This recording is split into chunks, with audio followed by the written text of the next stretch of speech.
Yoosef gurguramee ture. Boolla keessa buufamee ture. Namni boolla keessa buufamu akkasitti dubbatamee raammatamee dhufeera. Abbaa isaatiin dhufeera. Bineensatu nyaatee jedhanii itti himanii. Hin jiru jechuudha. Biyyaa yommuu ta'u karaa tokko abdiin ani qabu Waaqayyo waan hojjetu beeka kan jedhudha. Karaa kan immoo maatii koo achitti dhiisee biyya kana dhufuun koo maali jedhee gaddaan ture. Garuu Waaqayyo karaa kana iddoo kana utuu biyya Jarmanii utuu dhufuudhaa baatee hojii nama hojjetame ture hin hojjetamu ture namni biyya keenya keessa taa'ee hin jiraatu ture. Nama jireenya isaa adamfamaa ture keessaa tokko jiraatu isaa ta'anii guyyaa guyyaatti kan adamfamaa ture namni mul'isaniis immoo isin hin jiraattan biyya kana keessa macaafni keessan waldaa keessas hin jiraatu kan jedhan mul'isanii kan nutti himan turan hin jiraatu. Hin barumsa hin bannu hin badiisaa hojjennu inni fuula fuulaan itti himaa ture. Har'a kan isinii jiru akkas kan isinii jiru iddoo isin jirtan kun jiru fedha isaatiin yoo isa malee. Egaa amma Jarmanii keessatti maal hojjettee kana haasoftaa hojjettanii biyya Jarmanii keessa yommuu dhufnee amantii keenya manatti dhiibeen isuma fudhannee kunne kanaanii namoota muraasa taanee waldaa dhaabbatee waldaa warra wangeelaa afaan Oromoo biyya Jarmanii jennee waggaa isaa soddommaffaan waggaa soddommaffaan. Kan waliin hojjenne amma ta'an keenya obbo Malkaam nama torba taanee jalqabne iddoo kanaatti faca'ee sababiin isa ta'eefis immoo macaafa qulqulluun hojii dhabsi biyyatti hojjechaa ture itti fufee hojjechuu waan hin dandeenyeef Waaqayyo kana karaa kana baneef macaafni qulqulluun ni hojjenne kuni amma isin akka jira biyya Awustiriyaa jira biyya Jarmanii jira biyya Awurooppaa guutummaatti jira biyya keenya keessa jira. Asitti qubeedhaan kan hojjetame qofaan biyya Jarmanii taa'ee kan inni hojjetee biyya kan biraatti kan maxxanfame Se'ool itti kan maxxanfame 280 tokko dabalaan kun ga'u. Kanatu biyyatti hafeerate hin hojjetama laataa kan jedhu gaafatu hin hojjetamu hin danda'amu karaa dhiifamaa. Waaqayyo akkasitti karaa banee har'a akkasitti namoota gammachuu qaban fuulli isaanii ifu kan argu galata guddaa Waaqayyoof dhiyeessa. Kan kana caalu iyyuu jechuudha. Amma nuyi waldaa dhufneeyyuu kuni amantoota Awurooppaa walitti qabnee kan nuyi hojjechaa jirru tokkoffaani wangeelli nuyi itti amanne kun wangeelli fayyinaa kuni daarii hundumaa caccabsee keessa darbee amma biyya Arabaa jirutti amantoota bira ga'e. Amantoota kan hin ta'in waamanii osoo wangeelli keessa kuni yommuu nuyi gadinee karaa dhabnee waan dubbannu wallaallee namatti haa dubbannu wallaallee isaatu dubbate nu jajjabeessee jedhee nu jajjabeessaa jira. Wangeelli kuni qilleensa keessa jira. Qilleensa keessatti namni isa qabu jiru. Qilleensi kan Waaqayyooti. Isa kana keessaa dabarsaa jira. Muraasa yoo ta'an iyyuu hojiin nuti hojjechaa jirru isin bira ga'ee hundumaa keessa ga'e. Duraa tokko immoo kan hojjenne isinittani amma baay'ee dargaggoonni sanatti macaafa qulqulluu baatanii adeemanii as keessatti kan isin argitanitti hojjetu. Waldaa dhimmeeyyuu kan as keessatti galchineeroo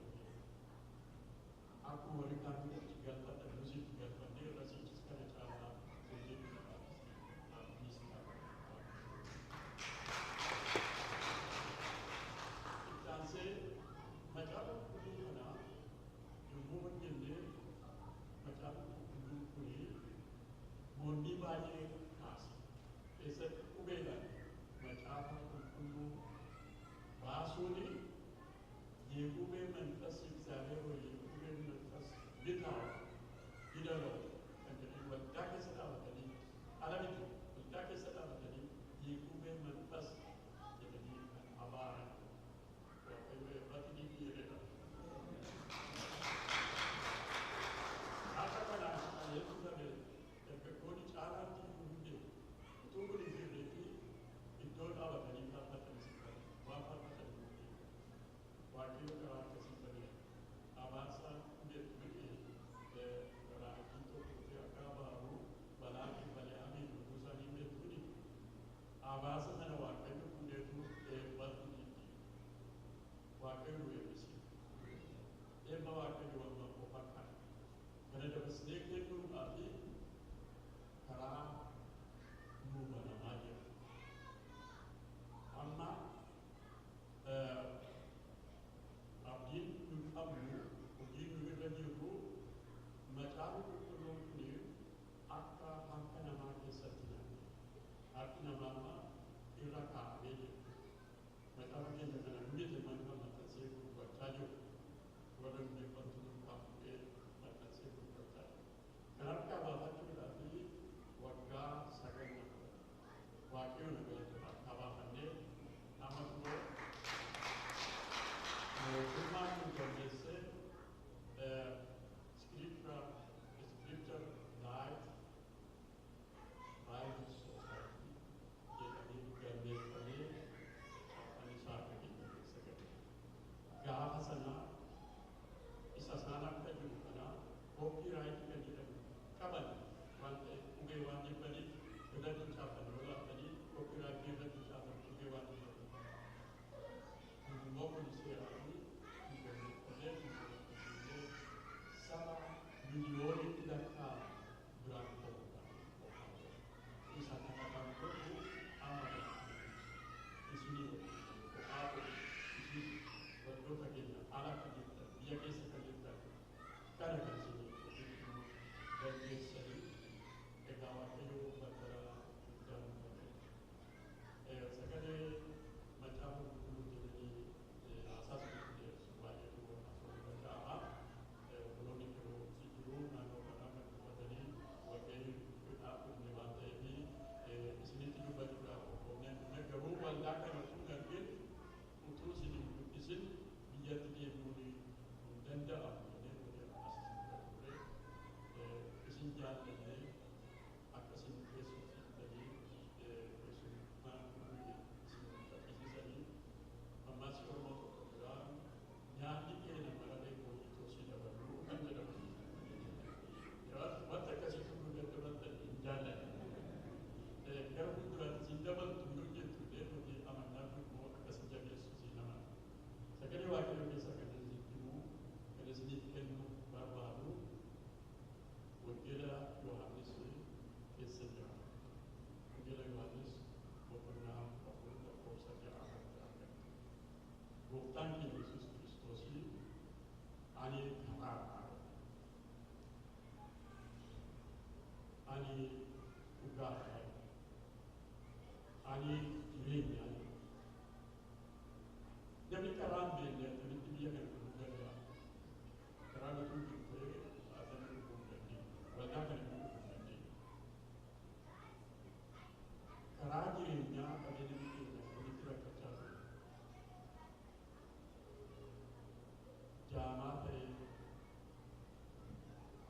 gara barri qabee wangeelli akkamitti dabalee dandaan itti ijaaramee warri misiyoonni warri wangeela lallaban akka biyya keenya dhufne hidheef uwwamnee karaan cufamee guutuu waaqayyo immoo karaa qababbanee garbicha isaan gurguratanii abbaa gammachiisu Yesuus jedhamu gurguramee duba ba'ee baratee cabsee gaarii kanaan biyya keenya keessa galche. Misiyoonni biyya ormaa utuu biyya keenya dhufee wangeela nutti hin lallabine waggaa 20 qophaa'aa taa'ee biyya keenya keessatti isa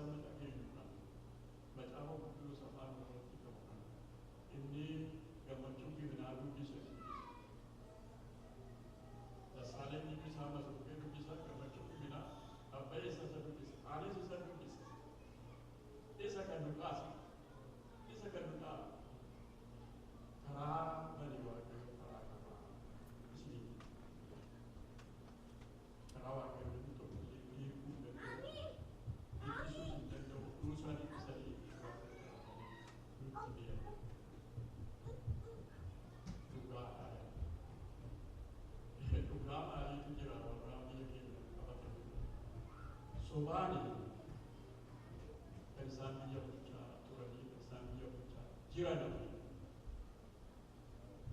gaallaa kan jedhamu maqaa akkasii kan moggaasanii soba gaallaa miti Oromoo biyyi keenya Ormaaniyaa Oromiyaa kuush kan jedhamu kuushaan ishee jara waan qabdu lalleetti kan jedhamu duduwwaa miti sabni biyya sana keessatti argamicha saba kuush saba macaafni qulqulluun Nubo maqaan kennamee sobaa maqaan sobaa fuulduraa waaqayyoon buuseera argineerra naga iji keenya banameera dhugaasaa mul'achaa jira iji gargaaraa jireenya karaan dhugaan jireenyi anaa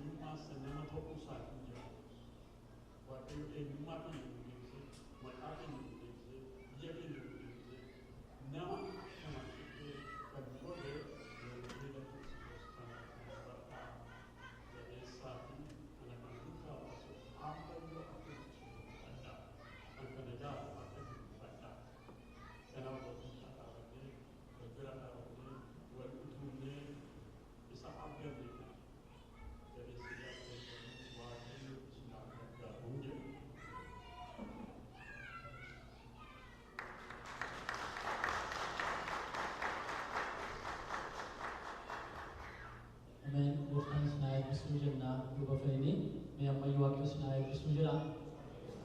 Amen. Wadi goftan sana Bisu jisani sa aton mawjudya komadubatan magchaju. Wadi sakit si sana jabesu fayasani nagasani wadi waebu.